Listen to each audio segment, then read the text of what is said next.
This is the Demystifying Mental Toughness podcast, hosted by David Charlton, and you're listening to this podcast to help you build your own mental toughness, or so that you can support other people or your clients better. Either way, you will learn more about developing this plastic personality trait that all but guarantees that you will perform better and lead a more prosperous life. Welcome back to the Demystifying Mental Toughness podcast with your host, David Charlton. In this episode, I'm going to be talking about a problem that many parents and many young athletes bring to me. The problem is dealing with the physical side. So the physical side in games such as combat sports, such as contact sports. And what I mean by the physical side is that when they're a small player, a small person, or at least smaller than the people around them, they may have a smaller build and they come up against bigger, stronger, broader, and more muscular people. And I've seen this hundreds and hundreds of times now when it comes down to youngsters in sports like football and rugby. When they come up against players, when they play up in age groups, or when they're transitioning into professional football. And the fact that they are smaller, it can leave lots of doubts. They can have huge self-doubt about this. They pick up on comments so easily from coaches, from other players, from parents, and it produces mental scars, if you like. So how is it, as a sports psychologist, that we actually help these type of people, these type of players? I'm going to talk you through a process that I've put many players and many youngsters through. In effect, I suppose this episode is a bit like a case study. So I'm going to share one example of someone, and we're going to call him Harry. This is not his real name, but for confidentiality reasons, I'm going to call him Harry. So firstly, the process that I followed here, you've got to be aware that it is going to change from person to person, depending on the types of challenges that they bring to you. There'll be more than just the physical side.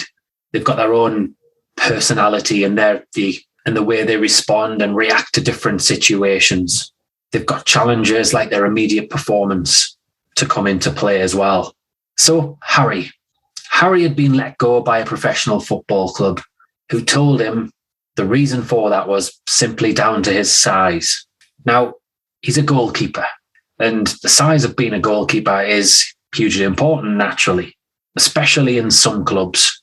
Some clubs have put a bar and they won't actually recruit goalkeepers unless they're a certain size. So the harsh reality was Harry was let go.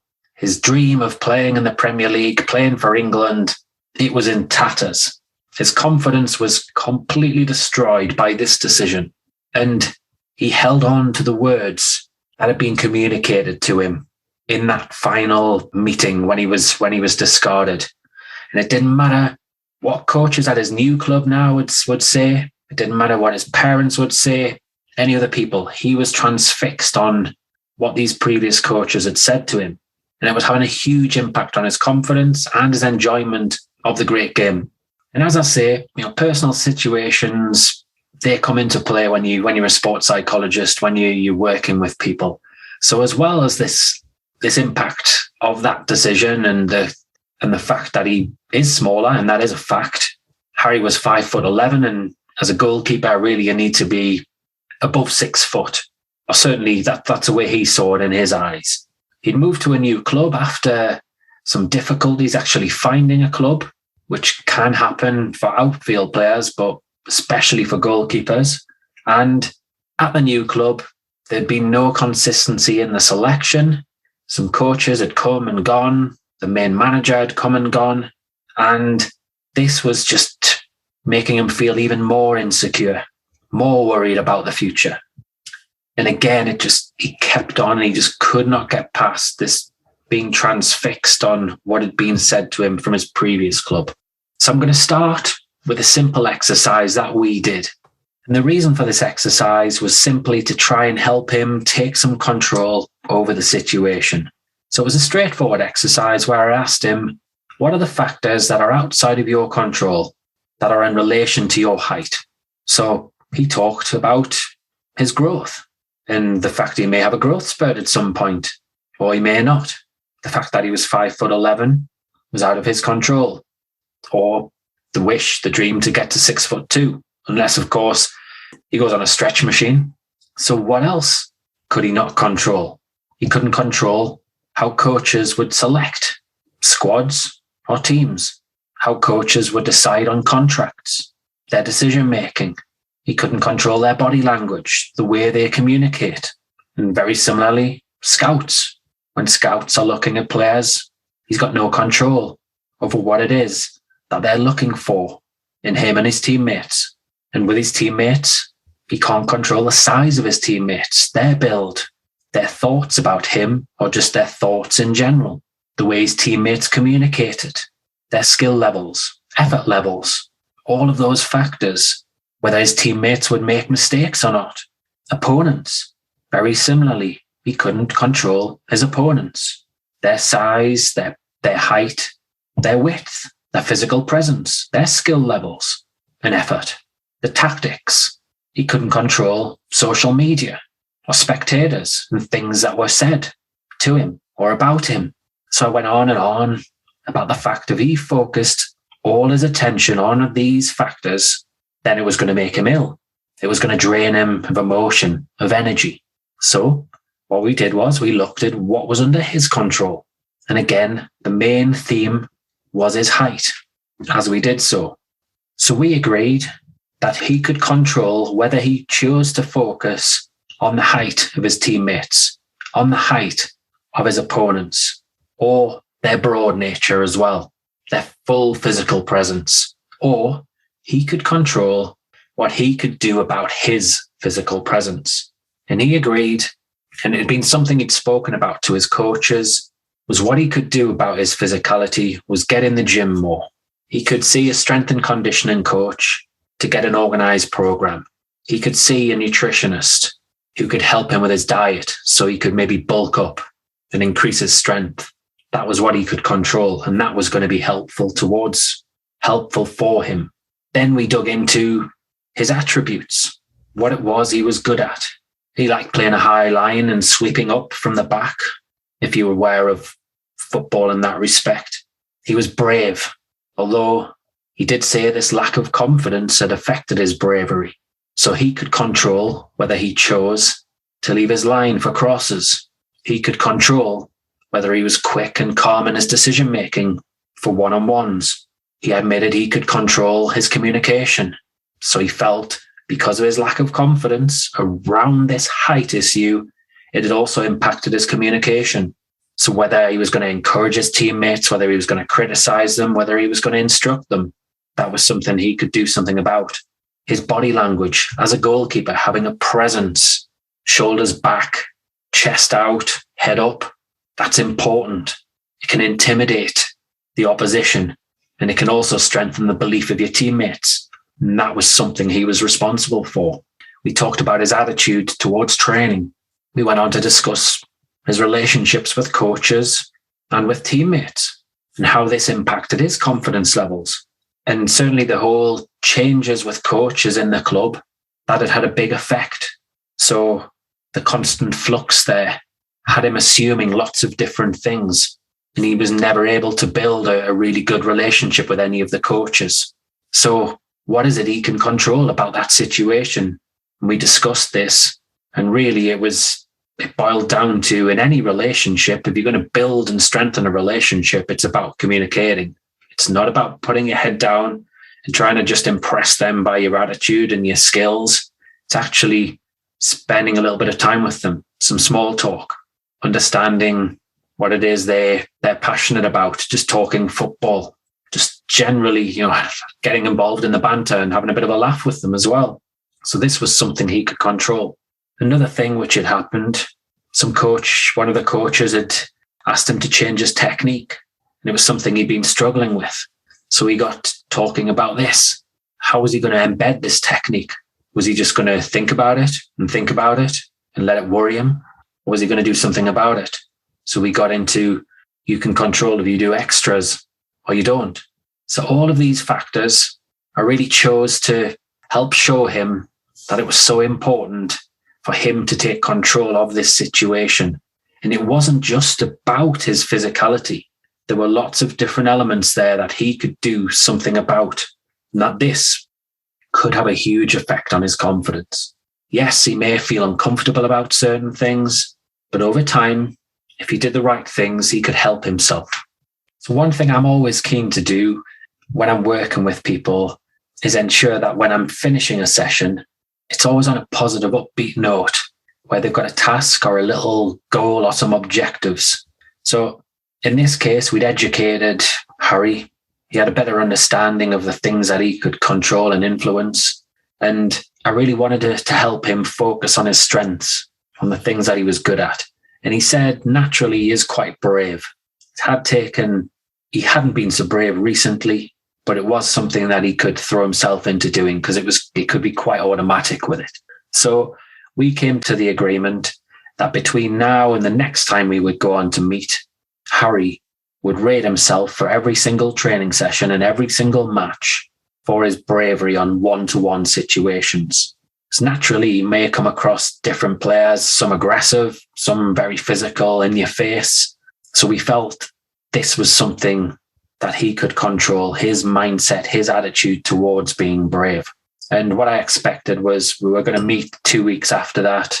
I expected Harry then to come back to me with around about 10 marks out of 10, so he could really just focus on this bravery element.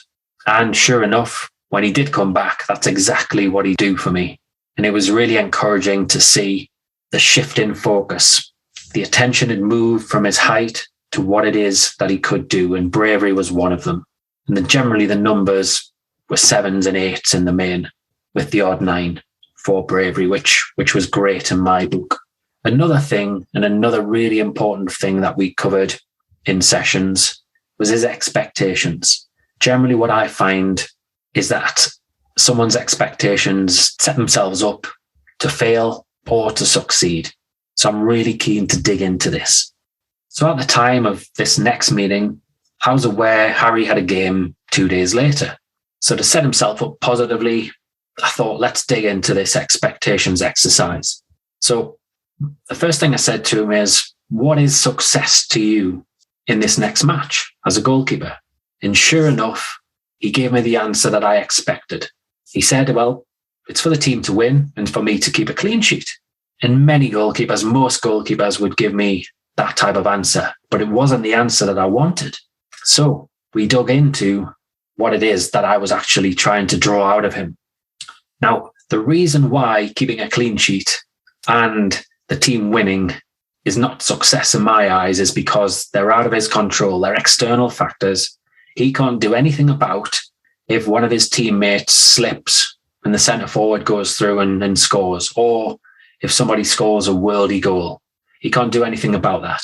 He can't do anything about the fact that if his 10 outfield players have a nightmare, or they're simply not in the same league as the outfield players in the other team, he can't do anything about that either. So it seems illogical to focus too much on outcomes. So we got into thinking about, again, his strengths when he's at his best. So one thing he said would be a success is, sure enough, it revolved around bravery. He's been brave on one-to-ones. It was about being brave on crosses. He got into a habit of standing on his line. So his expectation was now to be decisive on crosses, to go for more crosses. Another thing was to remain calm and to make some smart decisions. That was something that he felt he could control, and it was a behavior. One thing he didn't want to do was rush things and make some silly decisions, which then got us on to talking about mistakes. What were his expectations around making mistakes? He recognized that he was human, which was a good sign for myself. He recognized that he could slip quite easily, or he could be done by a great piece of skill. And as the conversation flowed around this area, he began to realize that a mistake actually is in the past. So what he could control, and a good expectation is for him around mistakes, was to be able to respond to mistakes positively, being able to accept and then move on quickly, like the best goalkeepers, like the best athletes do. Another expectation that I dug into was the opposite of success in this next match. It was failure. What was failure to him? And I was praying that he wouldn't turn around and say, the team got beat and I didn't make a clean sheet. Thankfully, he didn't. And what he recognised was it was basically the opposite of what we talked about there. It was not being brave. It was being rash in his decision-making. It was not accepting mistakes and losing his temper. So we were on the same page, thankfully, which then meant we were able to dig into teammates. What was it that he expected from his teammates? And he mentioned that he wanted them to do their job to the best of their ability. Again, he talked about mistakes and he recognized that they were humans and he just wanted them to respond positively to mistakes. He didn't want them going blaming and criticizing players, teammates. He wanted them to encourage. And that was the same for coaches as well. He wanted coaches to encourage and not get involved in the blame game. However, that then opened up another can of worms, another big conversation, because the reality is every individual on the pitch, every coach is very different. And in a high performance environment, there is a lot of blame and a lot of criticism. So we ended up digging into this in more depth. How did he plan to respond to criticism? We talked about the physical side. If somebody criticized him for the physical side and what it is that he could do about that, if there were comments there. The conversation then flowed into talking about the opposition and his expectations from the opposition when it came to verbals and banter and criticism. And again, if people were to mention the physical side to him, and when players may drag people back, when they might try to seek different advantages, the win at all costs mentality, the pulling, the nipping that goes on. What did he expect from himself in all of these situations? And we came down to the fact that what he expected was to concentrate on himself. And if he was in a situation where there was crosses going into the box and this sort of thing was going on, the verbals and the nipping and stuff, he would have total concentration on the ball. That was his expectation for himself. He was, though, very quick to admit that this was very helpful just to think about it in a lot of depth, because he had been guilty when his confidence had dropped, when he had been thinking more about himself than the physical side, that his concentration hadn't been where it should be. We talked about expectations for kicking as well, for goal kicks, for taking free kicks. And the expectation ended up, he expected himself to execute his kicking routine. Straightforward. His expectations around physical teams, physical players, big players, and how to handle them and how they would influence him. We went into depth as well. He expected himself to remain calm, that if he did get wound up on occasions, which I'm sure he would do, was to take a breather from time to time. If he felt self-doubt came into his mind, then how was he going to deal with that? So he quickly realized that actually what he needed to do was to go out and play to his strengths when self-doubt, when intimidation was there, to show people what he was good at and not to get carried away by this physical barrier that he had been putting in his place.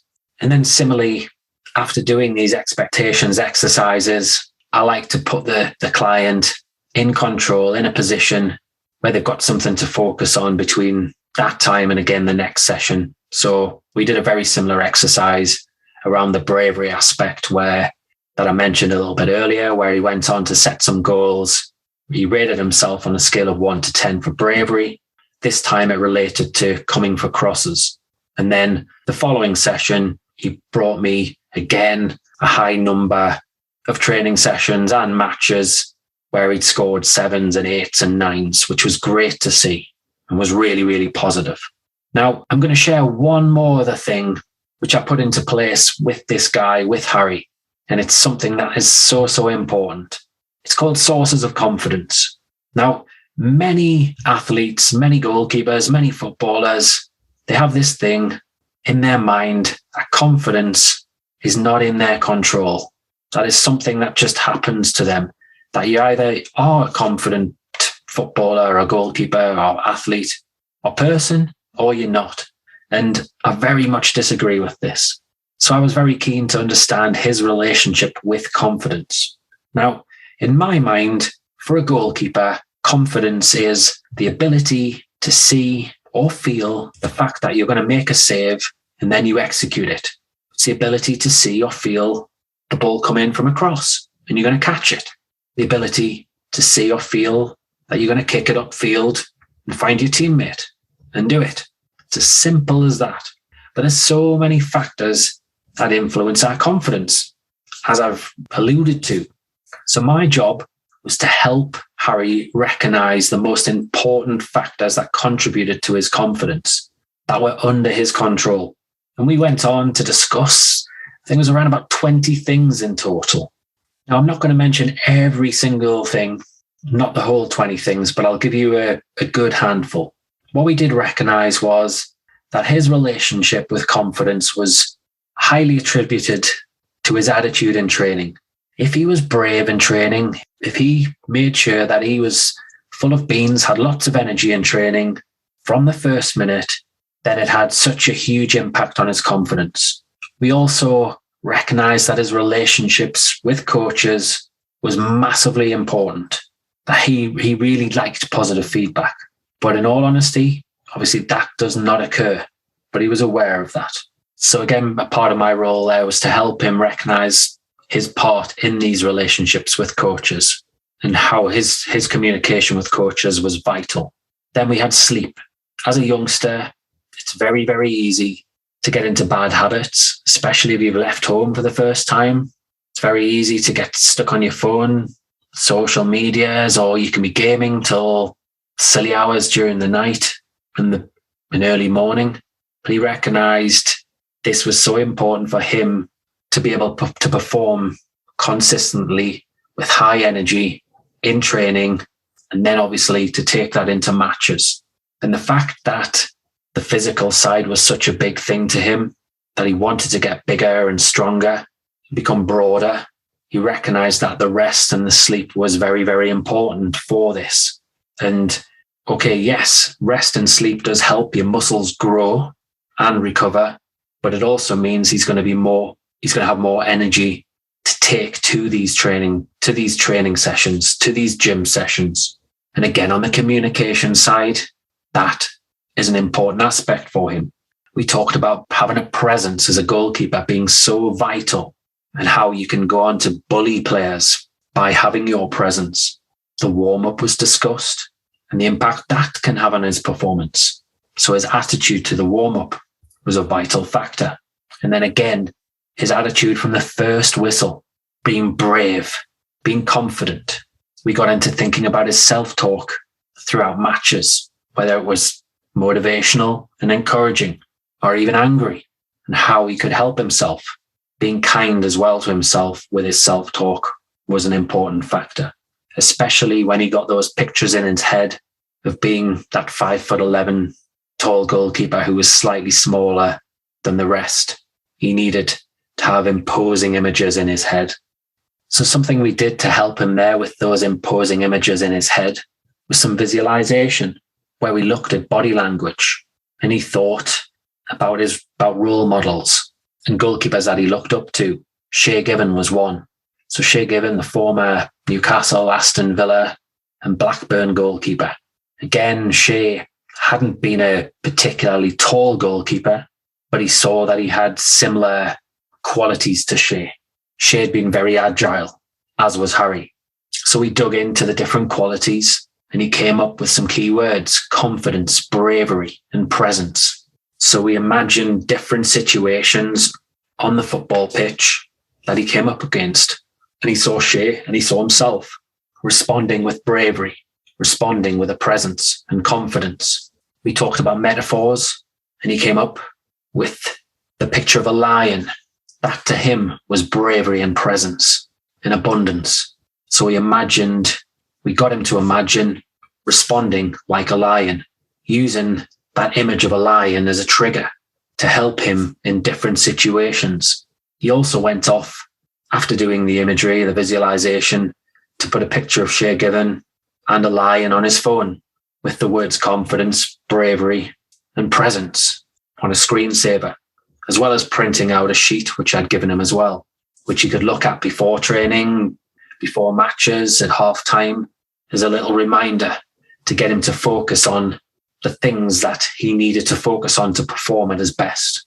Now, I could go on and on for another 15-20 minutes or so and talk you through another range of exercises that we looked at. But as I mentioned at the very start, the big thing about my work and my work in this respect with this challenge, where you focus on other people, when you focus on your size, something that you can't control, it's very easy to feel helpless. So my job was to help him bring his control back, which in turn would impact on his confidence. And these are two massively essential factors in mental toughness. Obviously, interpersonal confidence was something that we talked about there as well. The upshot was, at the end of the work, this player, Harry, was a lot more confident than he was at the start. He had a lot more belief in his ability, his focus, his goals were very different to what they were prior to starting the work. And he was very determined moving forward to kick on with his career. So I really do hope that this short episode has whetted your appetite. It's made you understand a little bit more about the role of a sports psychologist and how we help youngsters or people with this type of predicament.